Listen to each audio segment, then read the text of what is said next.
Terima kasih.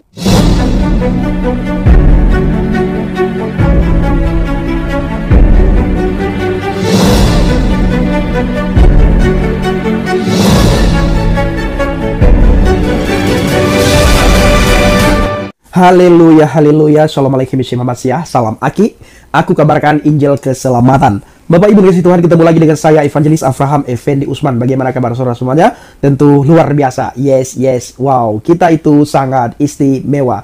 Nah saudaraku para pencinta channel Injil Habaget, saya tidak tahu di sekolah mana ada anak-anak masih sangat anak-anak diajarkan yel-yel. Kalau saya memperhatikan yel-yelnya itu bagus ya, sangat bagus. Tetapi di akhir yel-yel itu sangat tidak enak didengar. Islam yes, kafir no. Masih kecil ya, masih remaja sekali sudah diajarkan sara, diajarkan intoleran, diajarkan bagaimana benci terhadap orang yang tidak seiman, seagama, seakidah dengan mereka. Langsung saja kita menyaksikan bagaimana cuplikan video berikut ini. Tepuk anak soleh.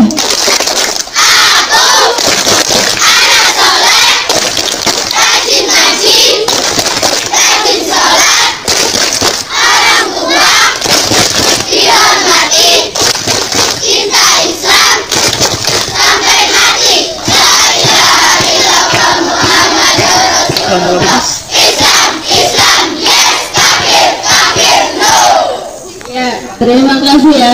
Nah, saudaraku para pencinta channel Injil Habaget, bagaimana pandangan saudara setelah melihat cuplikan video tadi? Masih kecil sekali, masih remaja sekali, mereka sudah dididik yel-yel yang tidak membangun. Yel-yel yang bukan saling menghormati antar sesama, justru saling menyakiti antar sesama. Ketika mereka besar, mau jadi apa? Apakah mau jadi teroris? Apakah mau membenci? Itu dari kecil Bapak Ibu, dari remaja sudah ditanamkan kebencian terhadap orang yang tidak seiman, yang tidak seakidah, yang tidak seagama dengan mereka. Kalau sudah besar, bisa kebayang tidak? Mau jadi apa remaja-remaja yang dididik tadi? Apakah mau jadi teroris? Atau mau jadi ya perusak gereja kah, pembakar gereja kah, atau perusak rumah-rumah ibadah yang lain yang tidak seiman, seakidah, seagama dengan mereka? Nah, sekarang saya mengajak Bapak Ibu semua untuk melihat bagaimana cara didik anak-anak menurut Alkitab. Dan video ini khususnya kepada mereka di luar iman kekristenan. Biar mereka memahami, sadar betul, dan pikiran mereka terbuka, ternyata iman kekristenan tidak pernah menghina orang lain. Iman kekristenan tidak pernah mendidik anak-anak untuk intoleran terhadap orang yang tidak sepemahaman dengan mereka. ربنا يبقى ياخدهم حقهم واحنا مسيحيين مش هنبقى زيهم. اقول لهم ربنا يسامحهم.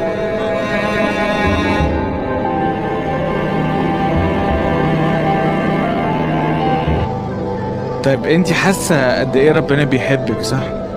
ايوه ربنا بيحبنا كلنا، مو بس انا، كل الناس يحبوهم الله. وانت شايفه ان ربنا كمان بيحب الناس اللي ممكن تبقى اذتك وزعلتك ولا لا؟ يحبوهم بس ما يحب الشيطان. طب انت شايفه، انت حاسه بايه ناحيه الناس اللي ممكن تبقى خرجتك من البيت وتعبتك؟ ما راح اسويهم ولا شيء، بس يعني اقول لله يسامحهم. وانت تقدري تسامحيهم كمان؟ ايوه. بس دي حاجه صعبه قوي ولا حاجه سهله ان انا اعرف اسامح الناس اللي تعبتني يا مريم؟ ما راح اقتلهم، يعني ليه اقتلهم؟ بس زعلانه ليه طلعونا من بيتنا. Yang pertama di dalam Amsal 22 ayat 6. Didiklah orang muda menurut jalan yang patut baginya, maka pada masa tuanya pun ia tidak akan menyimpang daripada jalan itu. Itu masih remaja tadi.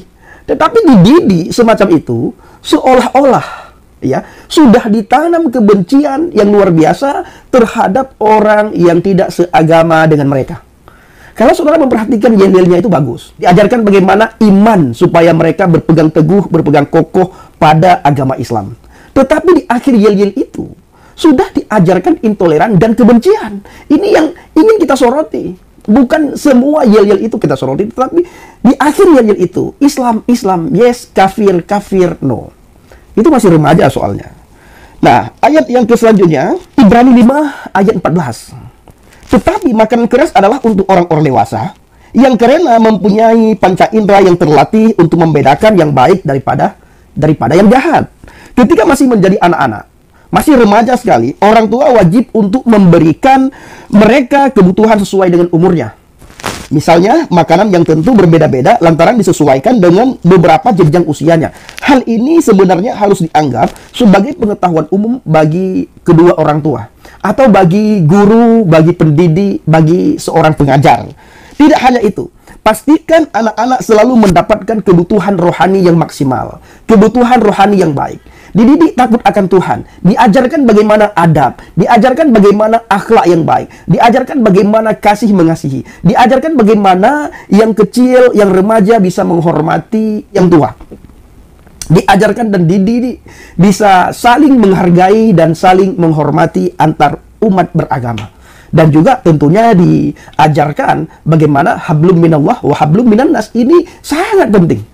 Bagaimana hubungan dengan Tuhan dan bagaimana hubungan antara sesama. Maka kepada sekolah-sekolah terkait, carilah pengajar-pengajar yang baik. Pengajar-pengajar yang handal.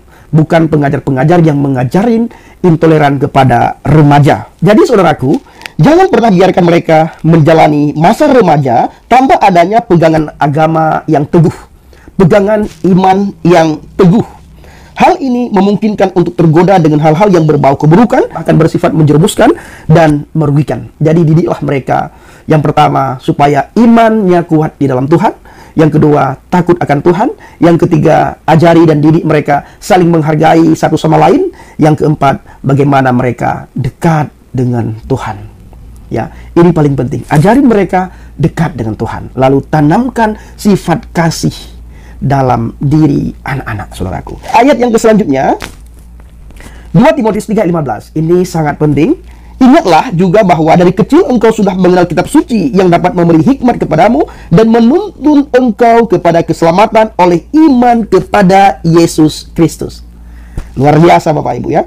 Nah, ayat berikutnya di dalam Ulangan 6 ayat 6 sampai dengan ayat yang 9. Ini paling penting. Ini ayat yang terakhir yang saya bacakan bagi kita semuanya, khususnya bagi mereka yang di luar kekristenan dan bagi mereka pengajar-pengajar palsu yang mendidik anak-anak remaja tadi intoleran, tidak saling mengasihi, tidak saling menghargai satu sama lain, justru mengajarin dan menanamkan kepada anak-anak itu tentang kebencian. Ini ayat khusus bagi mereka ya. Apa yang kuperintahkan kepadamu pada hari ini haruslah engkau perhatikan. Haruslah engkau mengajarkannya berulang-ulang kepada anak-anakmu dan membicarakannya apabila engkau duduk di rumahmu, apabila engkau sedang dalam perjalanan, apabila engkau berbaring, dan apabila engkau bangun. Haruslah juga engkau meningkatkannya sebagai tanda pada tanganmu, dan haruslah itu menjadi lambang di dahimu, dan haruslah engkau menuliskannya pada tiang pintu rumahmu dan pada pintu gerbangmu. Saudaraku para pencinta channel Jela Bagian, artinya kita harus mengajari anak-anak kita berulang-ulang akan firman Tuhan supaya mereka melekat di alam pikiran mereka, melekat di hati mereka. Bagaimana firman Tuhan itu menuntun mereka dari hari ke hari, mengajari dan mendidik mereka akan takut akan Tuhan, supaya ketika mereka besar itu menjadi anak-anak yang luar biasa, menjadi anak-anak yang takut akan Tuhan, dan menjadi anak-anak yang bisa berguna bagi bangsa dan masyarakat setempat. Nah, kalau seperti tadi saudara bisa lihat, bayangkan tidak, apa yang akan terjadi kelak ketika anak-anak itu tumbuh menjadi dewasa? Tidak kebayang. Jadi saudaraku para pencinta channel Jela Bagian, kiranya video singkat ini menjadi berkat bagi kita semuanya. Assalamualaikum warahmatullahi wabarakatuh. Salam Aki.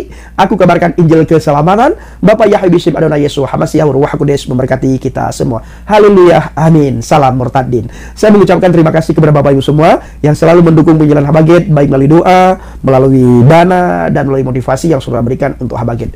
Kiranya apa yang saudara taburkan semua dikembalikan oleh Tuhan berlipat ganda. Terima kasih. Akhir-akhir ini ramai sekali ceramah seseorang yang melarang kita untuk berteman dengan orang dari agama lain. Dari ceramah itu kita jadi tahu, ternyata kita belum selesai dengan urusan dapur sendiri. Sudah 77 tahun negara Kesatuan Republik Indonesia merdeka, bisa-bisanya masih ada ungkapan yang keluar seperti itu. 77 tahun kita diajari bahwa negara memberi kebebasan kepada kita semua untuk memeluk agama masing-masing dan beribadah menurut kepercayaannya tersebut. Ketika negara sudah memberi jaminan besar seperti itu, kenapa justru ada orang yang mempersempit dengan memasang kawat berduri dalam Bhinneka Tunggal Ika kita? Lagi-lagi kata kuncinya adalah jas merah. Jangan sekali-kali merupakan sejarah. Negara ini didirikan bukan untuk satu suku, bukan untuk satu ras, bukan untuk satu agama maupun golongan. NKRI ini berdiri di atas semua kaki. Bukan hanya ketika kemerdekaan diproklamasikan, dan negara ini dirancang sudah melibatkan banyak tokoh dari berbagai suku, berbagai ras, bermacam agama serta golongan. Semua punya pemikiran dan pandangannya masing-masing. Tapi demi untuk berdirinya negara ini yang bernama Indonesia, semua akhirnya melebur, menyatu, menata dan menyatukan niat. Tidak ada lagi yang namanya perwakilan Islam, Kristen, Hindu, Buddha, Konghucu, Jawa, Sunda, Maluku, Minang, Kalimantan atau Madura dan suku lainnya. Yang ada cuma satu, Indonesia.